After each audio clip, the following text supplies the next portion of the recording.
The National Weather Service in Paducah has issued a severe thunderstorm warning for southwestern Williamson County, Illinois, southeastern Jackson County, Illinois, until 8:15 p.m.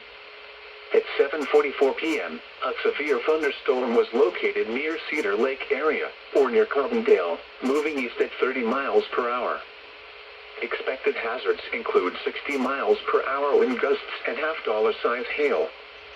This is a radar-indicated threat.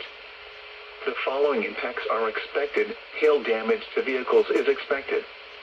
Expect wind damage to roofs, siding, and trees. Locations impacted include Carbondale, Marion, and McKenna. This includes the following highways: Interstate 24 in Illinois near mile marker 1. Interstate 57 in Illinois between mile markers 44 and 47. Repeating, a severe thunderstorm warning has been issued until 8:15 p.m. for the following counties in Illinois: Jackson and Williamson.